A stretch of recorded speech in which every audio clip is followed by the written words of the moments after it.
Welcome to Tales from the Trenches, Season 4.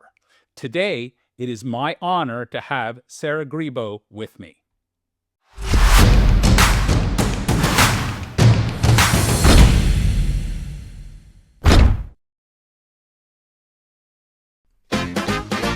Here's a story of a fundraiser who was launching his very own web show. Each episode is very short due to edits, so it can really flow. Here's a story of a podcast guest star who was busy raising money of their own. They were each great in their own way, fundraising in his own. Till the one day when Jack asked a guest to join him, and they knew it was much more than a jest, that these guests must somehow form a resource. That's the way they all became the podcast guests.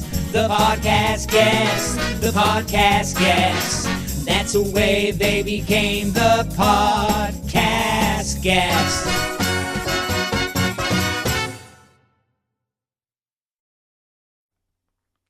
Sarah is a consultant to nonprofit organizations and charter schools on major gift philanthropy and corporate and foundation giving. She focuses on strategies to create and grow lasting partnerships, leading to large gifts based on organizations' vision and fit with donors' philanthropic goals. Beyond the transactional, her 20-plus year career in major gifts has led her to specialize in coaching nonprofit executive directors and their development staff on individualized plans and strategies for their top prospects and donors, as well as presenting trainings to boards on taking on new ideas and active roles in the engagement of high-level prospects during board meetings and retreats. She works with nonprofits addressing various causes looking to deepen their transformational giving or are major gift curious. Yet she is particularly passionate about education and youth causes as she appreciates the love of learning she gained through her educational experiences. Sarah earned her master's degree in higher education from the University of Maryland and her bachelor's degree in comparative literature, both Spanish and English, with a minor in educational studies from Haverford College. So Sarah, what a long bio, but we are so pleased to have you on board. So welcome. Thank you. I'm excited for today's conversation. So I always ask my guests, the tales from the trenches. So in Canada, I tend to call it a canvas.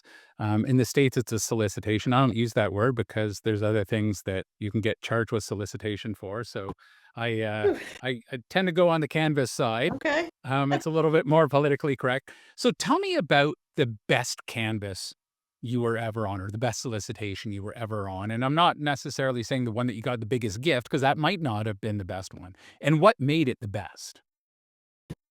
I love this story because this was a visit that a lot of people would have never wanted to have. So I was going to Florida. I was making calls. This was someone who had given and stopped giving. And there wasn't much in the call reports about his background. I was going to be in his city. It was not my main reason of going. He was not an anchor visit, but he was highly rated and again had given substantially in the past, but stopped giving. So I reached out by email and call fairly coldly, said I was going to be in the area, asked if I could stop by his office. And he wrote back pretty coldly and rudely and hostily. And this was someone who said he was angry at a former dean who was no longer there, but was very well loved by the school, and the university was very proud and vocal about this person's being involved in the past and continued to give updates on that. And he stopped giving because of that, and he felt that he was just not engaged like another one of his alma maters in which he was giving interviews. And he said there was really no reason to visit him. He was never going to give again. the university had really missed an opportunity with engaging him and with promoting this dean, and he just felt it was really a bad opportunity, and he had a bad student experience. He was shocked when I said, "Can I still come?" After he I mean, because no, I know what happened. I got him on the phone after this first. And he went at it on the phone. He was even more angry on the phone at me than he was before. Sure. And it wasn't me. I mean, he was very eager, and or interested, because he really thought, okay, let me scream at her about how horrible my experience was, and she's never going to want to have another second with me, let alone see me in person. So after he did that, and I mean, I apologized for it. And I said, yeah, I mean, we've made some missteps. I see you haven't been contacted in over 10 years. I want to do better. He really was not expecting me. He's like, he doesn't have much time. I'll give you 10 minutes in person. So here I am going to his firm, in between visits in Florida, thinking, I just hope I come out of here alive. I'm glad I'm not meeting in some sketchy, more secluded place, because he was really angry. And again, he let it all out, and he calmed down a little bit after the first one, but was very adamant that he's never going to give another dime. Mm-hmm. We had a really good conversation. Again, he promised me 10 minutes and said he was going to have to stop. At the 10-minute mark, I said, I know there's 10 minutes. Was what we agreed on, because I brought information. He was intrigued. He clearly did care about the current status of students and that. So we talked about some things. I asked him good questions about his other alma mater. He was really passionate about meeting prospective students that he was interviewing as a volunteer for that institution. And he was intrigued. Now, whether he did he make a gift that, I mean, I didn't ask him for a gift that day. I was very clear on my intentions that day. Did he go on to become the university's largest donor? No. Did he end up giving to that year's annual fund? Yes. Was he aligned and involved in some of the alumni events? He started to. I ended up, it was towards the end of my tenure, and I ended up leaving the university to start my consulting practice soon after. So I did not work with him, but I loved that visit. Why? Because I learned a lot. And did I do everything perfectly? Probably not. Did he do everything perfectly? Definitely not.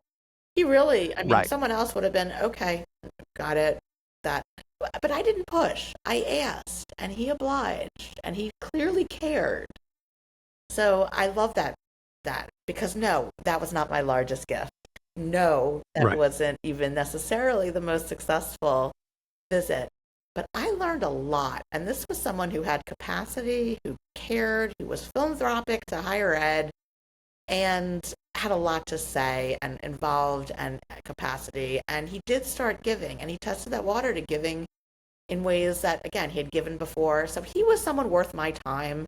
And I left him in an upward trajectory, in a better place than I started. So I'm proud of that visit. Wow. And, it's interesting because the hardest part of the visit is actually getting the visit. Absolutely. Right? Because very few people are going to waste your time and their time to tear a strip off of you. They can do it in an email, they can do it in a phone call, but for you to be face to face with someone, that's a lot of time.